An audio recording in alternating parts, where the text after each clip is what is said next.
नमस्कार दर्शकों, आपका चैनल पे बहुत बहुत स्वागत है। आज हम देखेंगे techniques of evaluation and control of marketing, यानी कि जो मार्केटिंग एफर्ट्स होते हैं, जो कि मार्केटिंग परफॉर्मेंस जो भी मार्केटिंग टीम ने किए हैं उसका इवैल्यूएशन और उसका कंट्रोल।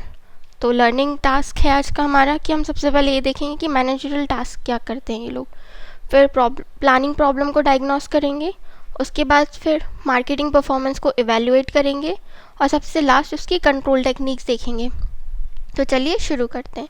सबसे पहले ये जान लें कि जो मैनेजरल टास्क है या ये जो इवैल्यूएशन और कंट्रोलिंग है ये एडमिनिस्ट्रेटिव एक्सपेक्ट है, यानी कि ये टॉप लेवल मैनेजमेंट में आ जाता है। जो टॉप लेवल मैनेजमेंट प्लानिंग करते हैं, पॉलिसीज़ बनाते हैं, ये वो वाला काम है। ये ना मिडिल ना लोअर लेवल का है। जो लोअर और मिडिल को करना था वो कर चुके, सेल्स बढ़ा ली, सेल्स प्रमोशन कर लिए, एडवर्टीजमेंट कर लिए, प्रमोशन जो उन्हें करना था वो सब कर चुके। तो अब है प्लानिंग का काम। तो जैसे कि जो भी प्लान स्ट्रेटेजी होती है वो तब तक सक्सेसफुल नहीं होती जब तक उसको अच्छे से इम्प्लीमेंट या सक्सेसफुली इम्प्लीमेंट नहीं किया जाए।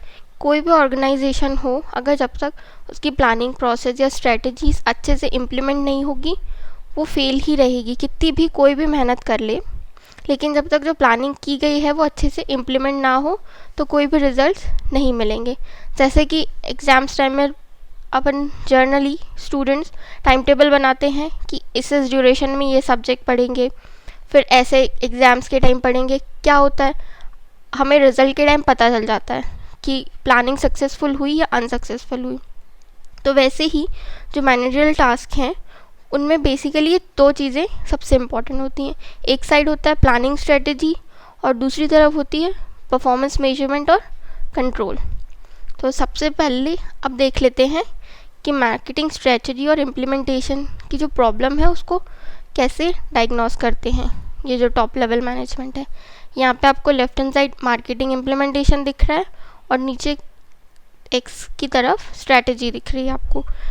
अब देखिए, स्ट्रेटजी अगर अप्रोप्रिएट है और मार्केटिंग इम्प्लीमेंटेशन यानी कि जो स्ट्रेटजीज या प्लानिंग बनाई गई है वो पूरी की पूरी अप्रोप्रिएट अच्छे से बनाई है और फिर उसका इम्प्लीमेंटेशन यानी जो प्लानिंग बनाई है उसको अच्छे से लागू किया गया है, इम्प्लीमेंट किया गया, एग्जीक्यूट किया गया है, तो सक्सेस फॉर श्योर है। यानी कि टारगेट जो दिए गए हैं सेल्स के वो पूरे होंगे, शेयर में ग्रोथ होगी, प्रॉफिट भी मीट होगा जो कि टारगेटेड है।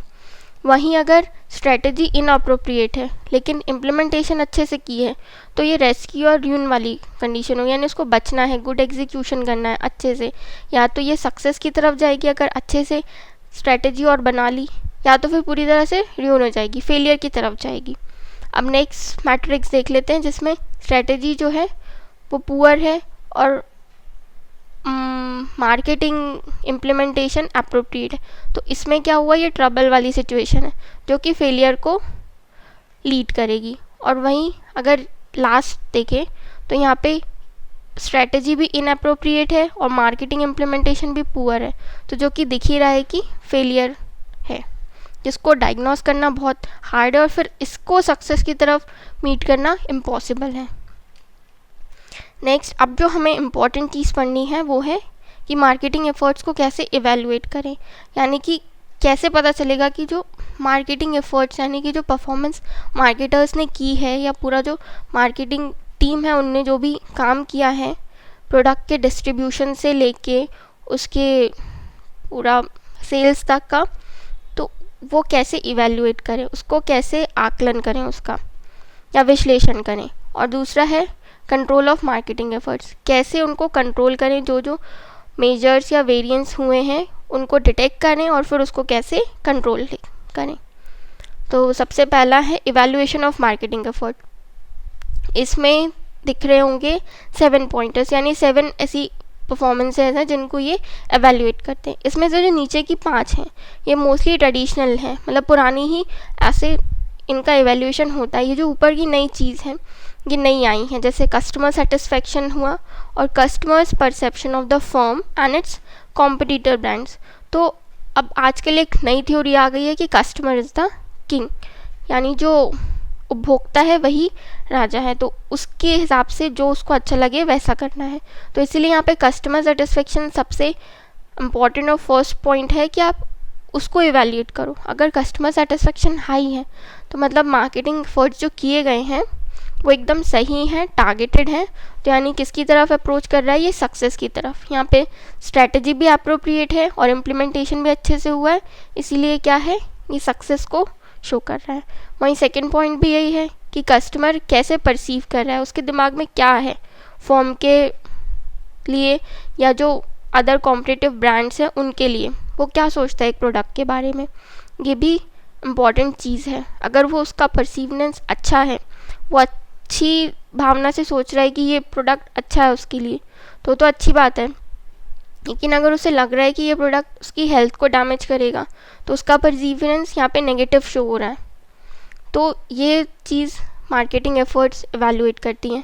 फिर मार्केटिंग शेयर कि मार्केट में किसी प्रोडक्ट के या सपोज जो फर्म ये एवेलुएट कर रही है उसके शेयर्स कितने हैं, फिर उसकी सेल्स कितनी हुई, ये भी देखना कि टारगेटेड सेल्स कितनी ली थी और एक्चुअल में सेल्स कितनी हुई, प्रॉफिट कितना टारगेट किया गया था प्रीवियस ईयर से कंपेयर करके इस ईयर देखना, मार्केटिंग इफ़ेक्टिवनेस, मार्केटिंग कितनी ज़्यादा इफ़ेक्टिव हुई, और ये भी कि मार्केटिंग ऑर्गेनाइजेशंस जो हैं वो कितनी रिस्पोंडेंट है, कितनी जल्दी एक्सटर्नल एनवायरनमेंट के चैलेंजेस को फेस कर सकती हैं। मतलब कोई सडनली एक्सटर्नल एनवायरनमेंट में सपोज इकनॉमी चेंज हो गई, इकनॉमिक एनवायरनमेंट ने इफ़ेक्ट कर दिया, तो कैसे टॉप लेवल मैनेजमेंट इसकी स्ट्रेटेजी बना के इसको तुरंत रिस्पॉन्ड करता है, ये चीज़ थी। तो इतना पूरा एवेल्युएशन ऑफ मार्केटिंग एफर्ट्स में था। अब देखते हैं कंट्रोल, यानी कि जो मार्केटिंग एफर्ट्स हमने देखे उनको एवेल्युएट किया, फिर इसको क्या किया हमने, जो एक्चुअल परफॉर्मेंस थी और जो स्टैंडर्ड परफॉर्मेंस थी उन दोनों को मैचअप किया, जो वेरिएंस आया अब उस वेरिएंस को कैसे कंट्रोल किया जाए फ्यूचर के लिए, उसको कैसे रेक्टिफाई किया जाए। तो यहाँ पे ये 4 टाइप्स के कंट्रोलिंग है। सबसे पहला एनुअल प्लान है, जो कि कौन करता है, टॉप या मिडिल मैनेजमेंट इसको देखते हैं, क्योंकि इसमें प्लानिंग का काम होता है और प्लानिंग जो है वो टॉप या मिडिल लेवल मैनेजमेंट करता है। इसका पर्पस ऑफ कंट्रोल क्या है, ये वेरिएंस देखता है कि जो एक्चुअल परफॉर्मेंस हुई है कितनी वो मैच करती है प्लान परफॉर्मेंस से, क्या गलती हुई टॉप लेवल मैनेजमेंट की एग्जामिन करने में या प्लानिंग बनाने में, वो सारी चीज़ें इसमें आएगी। कैसे पता लगती हैं ये सारी चीज़ें, सेल्स का एनालिसिस करके, मार्केट शेयर एनालिसिस और marketing expenses to sales ratio, इनको हम अभी आगे देखेंगे। फिर सेकंड है प्रॉफिटेबिलिटी, ये जो है मार्केटिंग चीफ करता है। इसमें सारे प्रॉफिट एंड लॉस के सोर्सेज देखे जाते हैं कि क्या जितना प्रॉफिट सोचा गया था उतना असर्टेन हुआ है और क्या ये मार्केटिंग एफर्ट्स के कारण ही हुआ है या कुछ और रीजंस भी हैं। फिर थर्ड है एफिशिएंसी, ये भी मार्केटिंग चीफ ही देखता है।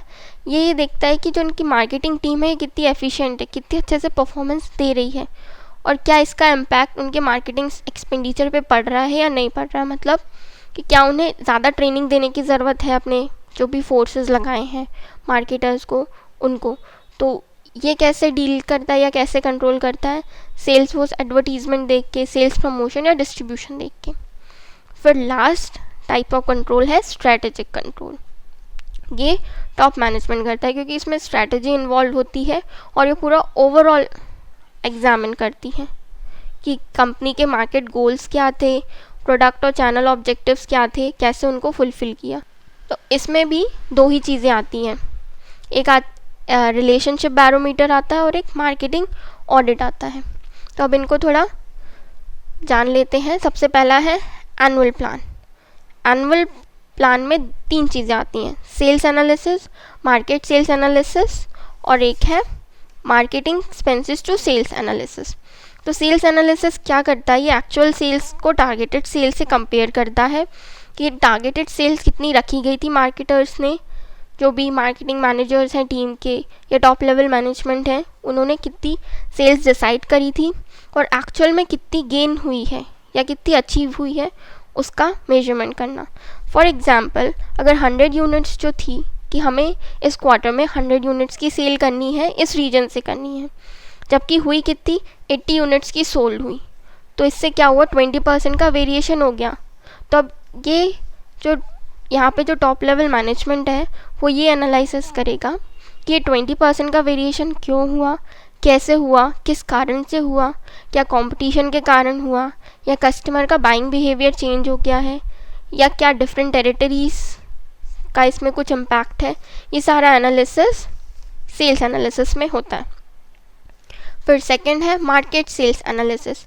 इसमें मार्केट शेयर का एनालिसिस होता है कि जो जैसे कितने मार्केट में शेयर कंपनी के हैं, या कितने प्रोडक्ट्स उसकी मार्केट में हैं, कितना मार्केट उनने कैप्चर किया गया है।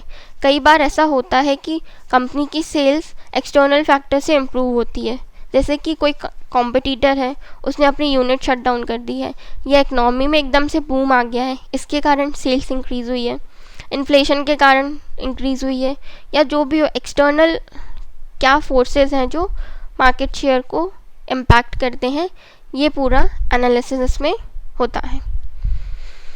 अब है third marketing expenses to sales analysis, यानी कि कितनी सेल्स हुई है उसका मार्केटिंग एक्सपेंसेस से कंपैरिजन करना कि क्या कहीं ऐसा तो नहीं है कि मार्केटिंग टीम जो है ज़्यादा या ओवर स्पेंड कर रही है मार्केटिंग में, जितनी सेल्स नहीं हो रही है उतने से ज़्यादा ये लोग मार्केटिंग एक्सपेंसेस कर रहे हैं। तो इसका कुछ एनालिसिस एंड रेशोज से होता है कि जैसे सबसे फर्स्ट है एडवर्टीजिंग टू सेल्स रेशो। इसमें क्या है, ये एडवर्टीजमेंट और सेल्स रेशो को कंपेयर करके देखते हैं कि एडवर्टीजमेंट कितने हैं और सेल्स कितना है, इसका रेशो। फिर है sales promotion to sales ratio. इसमें सेल्स प्रमोशन के लिए कितना एक्सपेंस किए गए हैं और फिर सेल्स से कंपेयर किया जाता है।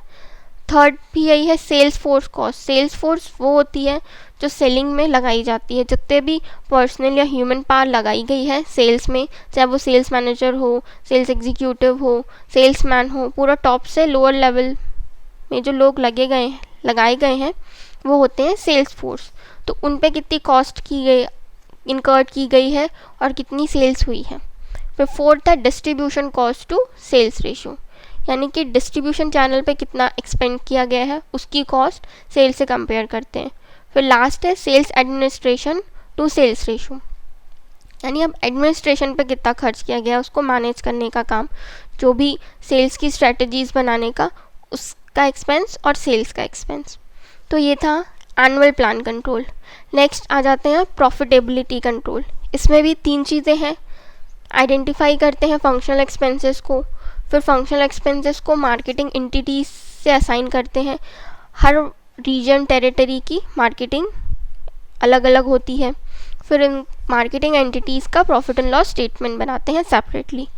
तो जो मार्केटर्स हैं उनको भी ये डिटरमाइन करना होता है कि प्रोडक्ट पे कितना प्रॉफिट हुआ, कितनी टेरिटरीज़ पे प्रॉफिट हुआ, ट्रेड चैनल नेटवर्क से कितना प्रॉफिट लॉस हुआ। तो इनका सेपरेटली अलग अलग एनालिसिस करना इम्पॉर्टेंट है रीजन वाइज।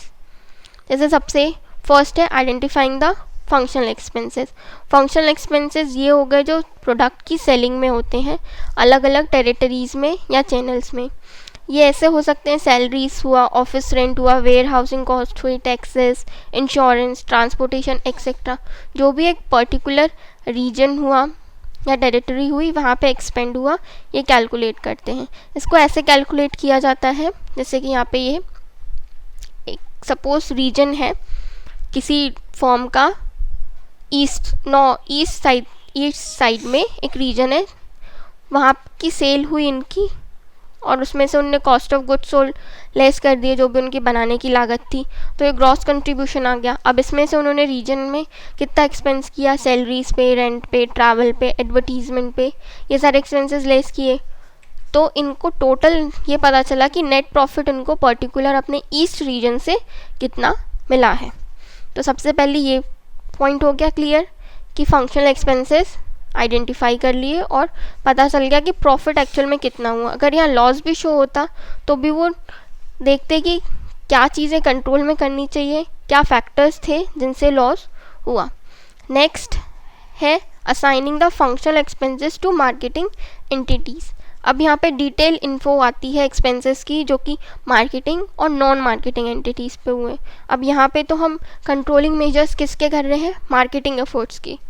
तो क्या नॉन मार्केटिंग एंटिटीज़ का भी कोई इफेक्ट है या इम्पैक्ट है इस पर, ये देखना इम्पॉर्टेंट है। अगर सपोज इसी प्रीवियस एग्जांपल लें, ईस्ट रीजन है किसी फर्म का, वहाँ पे एक अकाउंटेंट है, एक सेक्रेटरी है और एक प्यून है, तो जो कि क्या कंप्रोमाइज़ करते हैं, एक नॉन मार्केटिंग एंटिटी को कंप्रोमाइज़ करते हैं।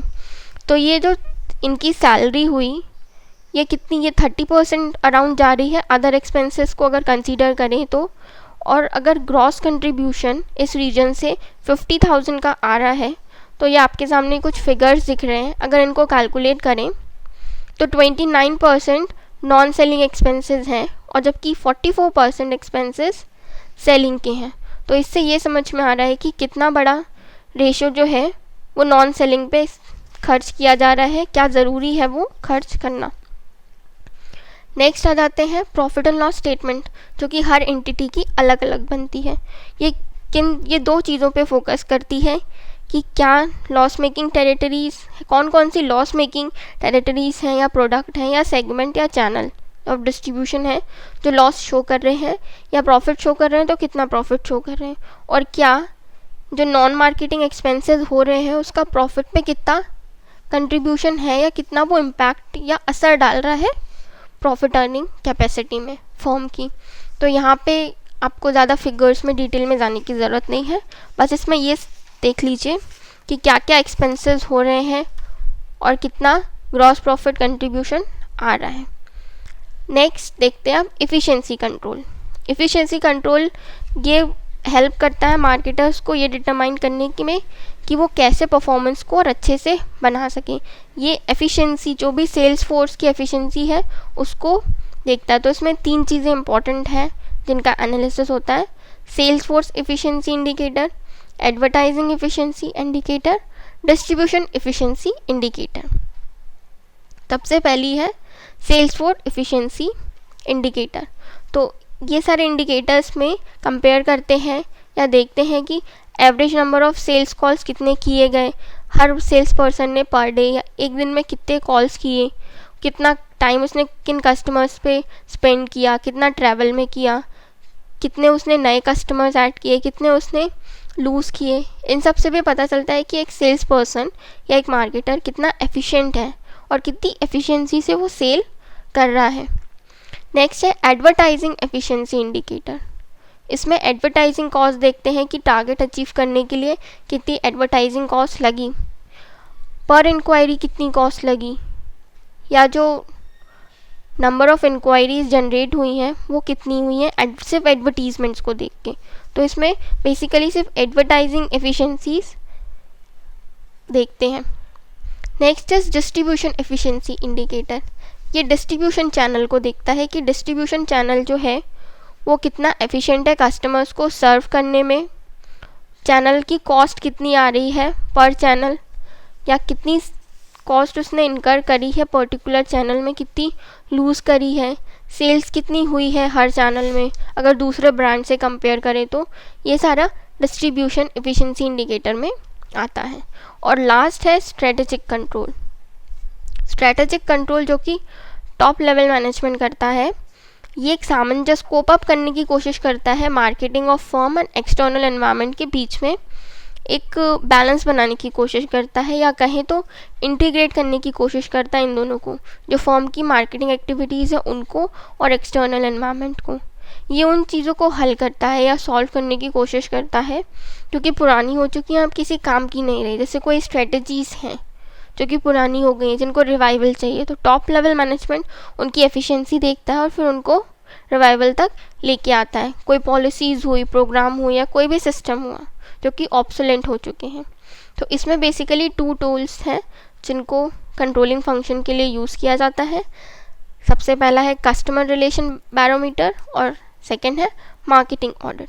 तो कस्टमर रिलेशनशिप बैरोमीटर जो है वो ये देखता है कि कितनी आसानी से कोई कस्टमर ऑर्गेनाइजेशन में कितनी जल्दी इन्वॉल्व हो चुका है, जो ऑर्गेनाइजेशन की पॉलिसीज़ हैं, स्ट्रक्चर हैं, क्या आज के कस्टमर इस किंग की थ्योरी पर चलती हैं कि नहीं चलती हैं, क्या कस्टमर को आज भी प्रायोरिटी मिल रही है या नहीं मिल रही है। आफ्टर ऑल जो प्रोडक्ट्स बन रहे हैं वो कस्टमर के लिए बन रहे हैं और customer satisfaction is utter most important for the firm. अब नेक्स्ट है मार्केटिंग ऑडिट। ये मार्केटिंग ऑडिट ये ओवरऑल पूरा वाइड कवरेज लेता है जो भी मार्केटिंग एक्टिविटीज़ या एफर्ट्स किए गए हैं। ये पूरा सम अप करके ऑडिट लेता है उनका। सबसे पहले तो ये कम्प्रिहेंसिव है, फिर ये सिस्टमैटिक तरीके से उनका ऑडिट या एनालिसिस करता है।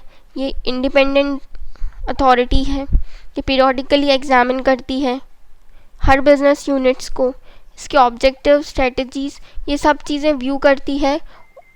गोल्स ऑफ ऑर्गेनाइजेशन या फर्म के क्या अपॉर्चुनिटीज़ हैं वो ये देखती है। उसके बाद कुछ सजेशंस भी रिकमेंड करती है। तो ये था आज का पूरा technique for evaluation and control of marketing efforts. तो देख लेते हैं हमने आज क्विक रैप में क्या क्या पढ़ा। सबसे पहले हमने ये देखा कि मैनेजरियल टास्क क्या होते हैं, जो प्लानिंग है और फिर मेजरमेंट ऑफ परफॉर्मेंस है, और दूसरी उसके साथ कंट्रोल है। ये चीज़ें देखी। फिर हमने चार्ट देखा, चार्ट को समझा कि मार्केटिंग स्ट्रेटजी और मार्केटिंग इम्प्लीमेंटेशन दोनों कोरिलेटेड हैं एक दूसरे से। नेक्स्ट हमने इवैल्यूएशन ऑफ मार्केटिंग एफर्ट देखी, जिसमें कस्टमर सेटिस्फेक्शन अटमोस्ट इम्पॉर्टेंस पे था। फिर सेकंड हमने देखा कंट्रोल ऑफ मार्केटिंग एफर्ट्स, उसमें 4 मार्केटिंग एफर्ट्स को कंट्रोल करने के प्लान थे। Annual plan control, profitability, efficiency control और स्ट्रैटेजिक कंट्रोल। तो ये था पूरा evaluation and control of marketing efforts. अगर आपको ये वीडियो अच्छा लगा हो तो लाइक करें, शेयर करें और ऐसे वीडियोस देखने के लिए चैनल को सब्सक्राइब करें। Thank you.